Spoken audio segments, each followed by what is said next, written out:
You're really on the home stretch now here with this bill dealing with cell phones in prisons. Give us your reaction to the passage tonight and what this bill will do. Well, again, I think this is one of the final steps in the final approval of SB26, a bill that would, number one, bring about penalties and consequences for inmates who are caught with a cell phone in our state prisons. Number two, would bring about penalties for folks who try to smuggle cell phones in to our prisons to deliver to an inmate. And third, it facilitates the deployment of what we know as managed access technology, the technology that will disable, that will jam unauthorized cell phones in the vicinity of prisons. It's the beginning of getting our arms around the problem of how many cell phones are making their way into our prison system today. We're on pace to confiscate 13,000 phones this year alone.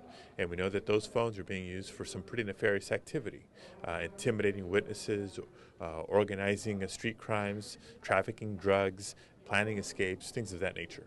Now, it sounded like Governor Schwarzenegger vetoed this in the past, saying that it wasn't tough enough. It sounds like you've put a lot of teeth into this that you didn't have in the original bill. Oh, this is our fourth year in trying to get legislation accomplished. This was actually very similar to the version that Governor Schwarzenegger vetoed. But we think it strikes the right balance between being tough enough to serve as a real deterrent while also being mindful of the overcrowded situation in our prisons and the budget impacts of that overcrowded situation. Speak to the urgency of the issue and the urgency that the bill has, that as soon as he signs it, assuming he does, that it will go into effect right away. The urgency provisions couldn't have been clearer for us. We know that each and every day these phones are being used to commit more crimes.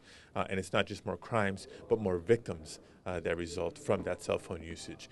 The moment the ink is dry on this bill, the penalties will go into effect, and hopefully, again, it's the beginning of the end of the problem of cell phones in California prisons. A gubernatorial reaction is probably something you're pretty sensitive to on this now. Have you had discussions up to this point with the Brown administration on where, as it lands on his desk, if there's a favorable reaction, even at this point?